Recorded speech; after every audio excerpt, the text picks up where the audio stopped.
Hello everyone, my name is Prima, and last time, I guess in this series now, I talked about the possibility of a Legends Mew game. I talked about the story beats, which time it would take place in, and which characters would be the most highlighted. And since y'all seemed to like that video, I thought, you know, why the heck not? Let's make a Legends Celebi video. Celebi is a great Pokemon. It's very cute, and it's the second of the Mew-like Pokemon. You know, cute, psychic type, all base stats are 100, stuff like that. I will be real though, at first glance it seems that Mew has more interesting lore surrounding it than Celebi, but don't underestimate this old onion fairy, because it is quite interesting. Yeah, Mew's got the whole ancestor of all Pokemon going on, but what does Celebi have? Time travel. You know how interesting time travel is? Especially in a franchise like Pokemon. I mean, yeah, you have that one event with Celebi and Heart Gold and Soul Silver, but outside of that, nothing.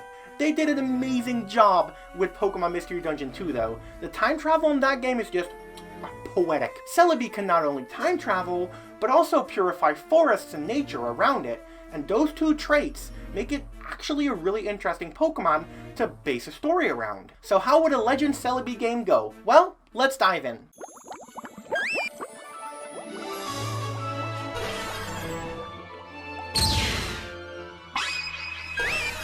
Right, first question, in what time should this game take place? Multiple times because we're working with Celebi, a time traveler, or just one time? I'm not like an experienced writer or anything, so I'm not gonna try to tackle time travel that deeply, as it is very easy to mess up, so let's just say one time for now. I think around the time the Brass Tower was turned into the Burn Tower, aka when it was struck by the lightning, the fire, wind and water, everything like that, and the legendary beasts were created, is actually a really sweet time spot to be in. Like, why was this tower destroyed? Was it natural? Destroyed by someone who wanted to gain something out of it? Maybe destroy Lugia? Maybe it was Lugia? I think these questions could easily be answered in this game. So that's around 150 years ago, during the last moments of the Edo period in real life, which was a period in Japan that took place from 1600 to 1868.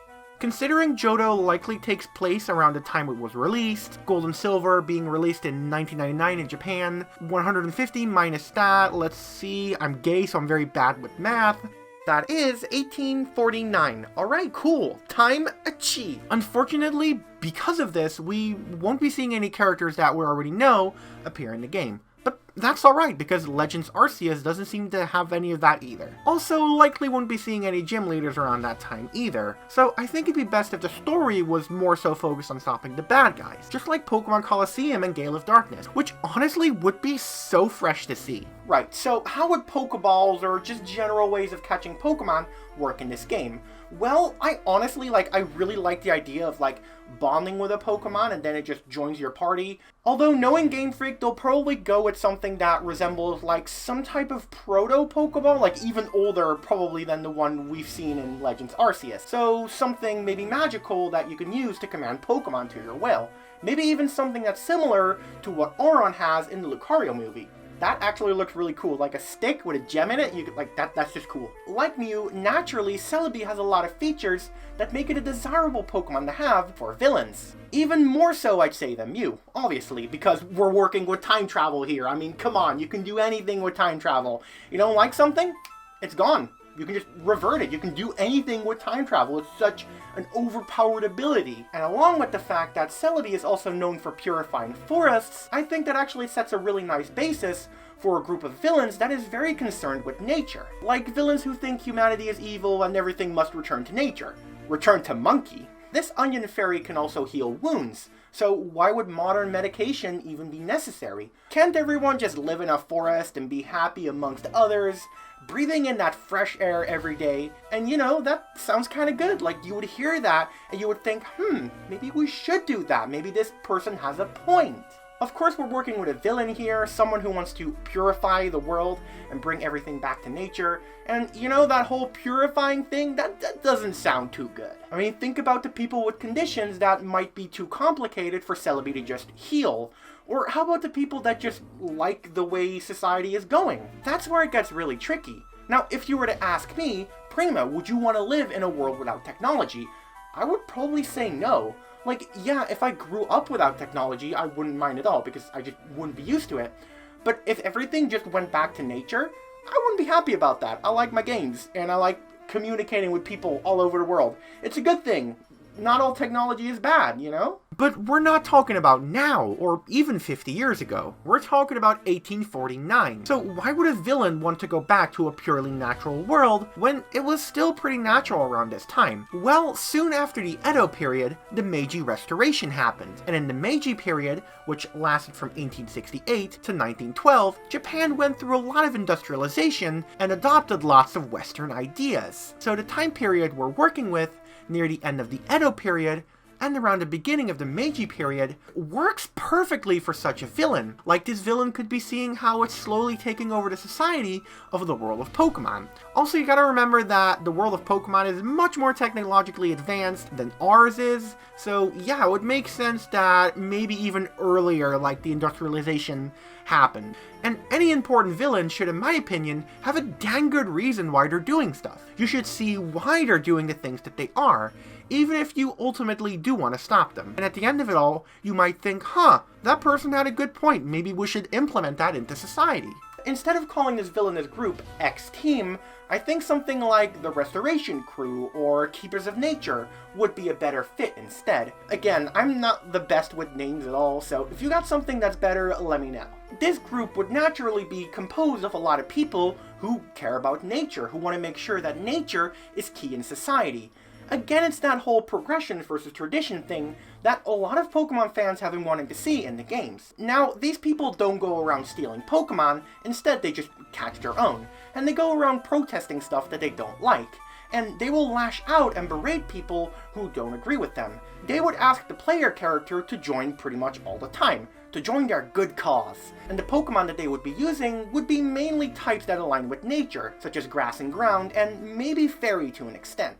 But how about that burned tower? And Celebi time traveling? How does that come into play into this story? Well, let me explain. Well, Celebi is said to only appear during peaceful times, so the villain must have seen it in their childhood at some point and make the connection that past plus more nature equals peace. Simple reason why they want to do what they want to do. In a sense, the villain wants to return to the past, is obsessed with it, and in general wants to stop what's happening to the world. And you know time travel is always handy to have. I think that the burned tower could actually have been caused by this same villainous group. It's an act of shaming people for wanting to modernize, and through that, the legendary beasts are created. Or perhaps, to make it more interesting, it was their exact mission to create these Pokemon. Like maybe the villain saw a glimpse of the future through Celebi and knew that the legendary beasts would eventually become a thing, and knew of their powers of creating storms, erupting volcanoes, and purifying the water, as all these abilities can be quite useful for resetting the planet back to a more natural state. With these 4 Pokemon, they can do a lot. Does anyone remember the Time Flute from Pokemon Colosseum? It's an item that lets you instantly restore a Shadow Pokemon by having you lure Celebi with the flute. Now, I think that this flute could actually be made canon into this game, which would have a massive impact on the story. So, as soon as they learn about the flute, the group tries to search everywhere across the region to find it, only for it to be found near the Brass Tower. So they succeed in luring Celebi, then realize that the existence of the legendary beast in the future, and how they happened, and spark that event themselves, having history repeat itself over and over again. But of course, they do not see themselves in the future, or the world they so desperately want, because ultimately, through massive epic battles throughout time, you follow them and you stop them. Maybe even a future version of that same Celebi that you saved will come back to the past, really solidifying this event into the timeline, so it'll never change. In the end, they would maybe realize their mistakes, or maybe not and, swear to try again and fail. Or perhaps they know they cannot win because of the future they saw, and they disband and focus on other things. Would any of these characters be at all related to any modern characters? Well, maybe the villainous leader could be related to Yusin somehow because of his obsession with Suicune, but ultimately it doesn't really matter. And yeah, that was the video. This one was, I guess, a little bit more deeper, complicated, whatever you want to say.